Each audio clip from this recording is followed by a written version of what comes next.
Assalamualaikum warahmatullahi wabarakatuh. Selamat pagi teman-teman kelas 7. Salam semangat selalu dan juga semoga teman-teman senantiasa sehat ya.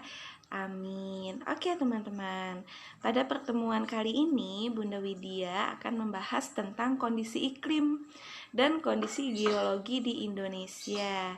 Nah teman-teman, yang sudah kita ketahui bahwasanya iklim itu merupakan matahari berdasarkan garis lintang. Nah, jadi iklim itu dibagi berdasarkan posisi matahari berdasarkan garis lintangnya. Di mana di dunia itu ada banyak sekali iklim, teman-teman. Ada iklim dingin, iklim sedang, iklim subtropis, iklim tropis, kemudian ada iklim dingin. Nah, teman-teman, bagaimana ya kondisi di Indonesia? Kita akan membahasnya di sini, teman-teman. Oke, sebelum kita membahas iklim di Indonesia, teman-teman harus tahu dulu apa sih iklim itu. Nah, iklim adalah keadaan rata-rata cuaca di daerah tertentu yang meliputi wilayah luas dalam periode yang lama. Nah, setelah itu baru kita bisa ketahui bahwasanya di iklim di Indonesia itu ada 3, teman-teman. Ada iklim musim atau disebut dengan iklim muson. Kedua ada iklim tropika atau iklim panas. Dan yang ketiga ada iklim laut. Nah, kita akan membahas satu persatu ya teman-teman ya. Oke. Yang pertama adalah iklim musim atau iklim muson. Nah, iklim musim ini terjadi karena pengaruh angin musiman yang berubah-ubah dan berganti-ganti arah setiap 6 bulan sekali. Nah, iklim musim atau iklim muson ini dibagi menjadi 2, teman-teman, karena dipengaruhi oleh angin. Nah, yang pertama adalah angin muson barat. Nah, untuk gambarnya, teman-teman bisa melihat di dalam PowerPoint ini ya. Nah, inilah gambarnya. Jadi, ketika angin muson barat itu terjadi, itu angin bertiup dari Asia ke Australia. Nah, ini berlangsung pada bulan November sampai bulan April. Nah, apa akibatnya dari angin muson barat ini? Yaitu akibatnya adalah musim hujan. Nah, jadi ketika bulan November sampai bulan April itu dipengaruhi oleh angin muson barat sehingga di Indonesia terjadi musim hujan. Kemudian yang selanjutnya angin muson timur, teman-teman. Untuk gambarnya teman-teman juga bisa lihat di dalam PowerPoint ini ya. Nah, di mana angin muson timur ini adalah kebalikannya nih, teman-teman. Yaitu angin bertiup dari Australia menuju Asia. Nah, ini terjadi pada bulan Mei sampai dengan bulan Oktober. Nah, mengakibatkan musim kemarau. Itulah sebabnya kenapa di Indonesia itu dipengaruhi sekali oleh 2 musim ini ya. 6 bulan musim hujan, kemudian 6 bulan juga musim kemarau.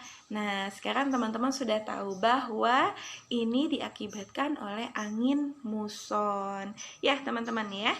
Oke, lanjut iklim yang kedua di Indonesia adalah iklim tropika atau iklim panas. Nah, kenapa di Indonesia itu bisa mengalami iklim panas?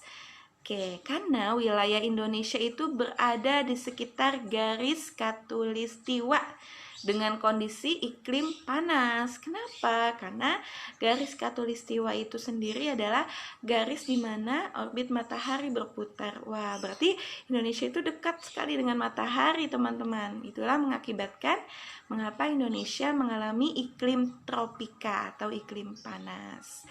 Nah, teman-teman, untuk yang ketiga yaitu iklim laut. Nah, di Indonesia juga mengalami iklim laut, di mana iklim laut ini lembab dan banyak mendatangkan hujan. Pada iklim laut terjadi angin darat dan angin laut. Gitu, teman-teman. Oke, kita lanjut ya. Kemudian kita masuk ke dalam musim. Kalau tadi adalah iklim, sekarang musim. Nah, musim itu adalah keadaan cuaca nih teman-teman. Di Indonesia itu ada musim hujan. Nah, apa sih musim hujan itu? Di mana musim hujan ini periode yang memiliki jumlah curah hujan itu sangat besar. Musim hujan di Indonesia terjadi pada bulan November sampai dengan bulan April. Kemudian musim yang kedua di Indonesia juga ada musim kemarau, teman-teman. Lihat gambarnya. Nah, di musim kemarau ini ya bahkan bisa jadi seperti ini ya, teman-teman. Keadaan tanah itu retak-retak. Nah, karena di musim kemarau ini atau di musim kering ini periode yang ditandai dengan jumlah curah hujan yang kecil sekali atau kadang-kadang sama sekali tidak hujan. Nah, inilah yang mengakibatkan kekeringan, teman-teman. Musim yang ketiga atau musim yang terakhir adalah musim pancaroba. Apa sih pancaroba itu? Iya, benar. Musim pancaroba adalah musim peralihan dari musim hujan ke musim kemarau atau musim kemarau ke musim hujan. Jadi, ketika mau berganti nih, musim kemarau mau berganti ke musim hujan, itu disebut dengan musim pancaroba. Begitu teman-teman untuk penjelasan iklim dan cuaca di Indonesia. Baik, kita akan lanjut mengenai kondisi geologi Indonesia. Nah, teman-teman boleh menyimak kembali ya. Indonesia itu banyak sekali memiliki gunung berapi, teman-teman. Apa sih gunung berapi itu ya? Nah, gunung berapi adalah gunung yang di dalamnya itu terdapat lahar panas. Oke, di Indonesia itu banyak sekali gunung berapi. Contohnya di Sumatera ada Gunung Kerinci, Gunung Leser, Gunung Sinabung, kemudian di Kalimantan ada Gunung Bukit Raya, Gunung Liang Pran, dan Gunung Halau. Kemudian di Sulawesi ada Gunung Kelabat, Gunung Latimojong. Wah, banyak sekali ya di Indonesia itu.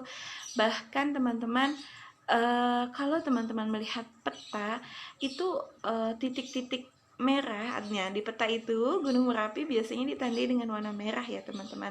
Itu banyak sekali dari Sabang sampai Merauke. Subhanallah ya. Nah, Indonesia itu memiliki banyak kekayaan tambang juga nih teman-teman. Kondisi Indonesia yang dilalui rangkaian pegunungan dunia, selain memberi dampak negatif dengan rawannya bencana alam, ternyata juga memberi dampak positif, antara lain tersebarnya kekayaan bahan tambang.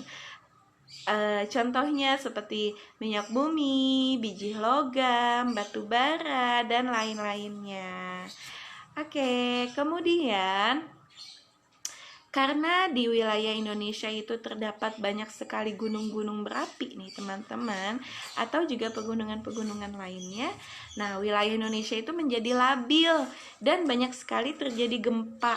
Nah, Indonesia dilalui rangkaian pegunungan dunia telah berakibat wilayahnya itu menjadi labil.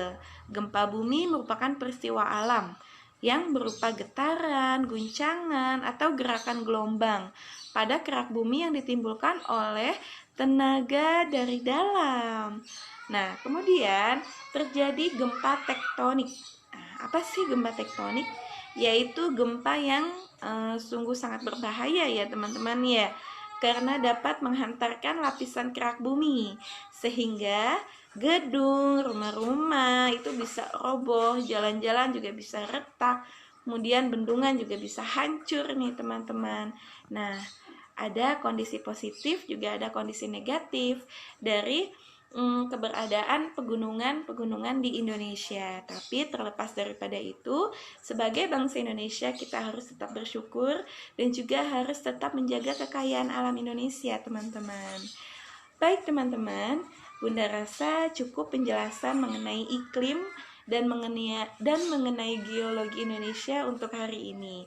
Nah, nanti bila ada teman-teman yang kurang paham, teman-teman boleh menghubungi Bunda atau bertanya, bisa melalui WA, juga bisa melalui Classroom kita di Google Classroom kelas 7. Baik teman-teman, Bunda tutup ya pelajaran kita pada hari ini. Mudah-mudahan teman-teman semua bisa memahaminya dan semoga ilmunya juga bisa bermanfaat. Amin. Baik, billahi taufiq wal hidayah. Wassalamualaikum warahmatullahi wabarakatuh. Sampai jumpa teman-teman.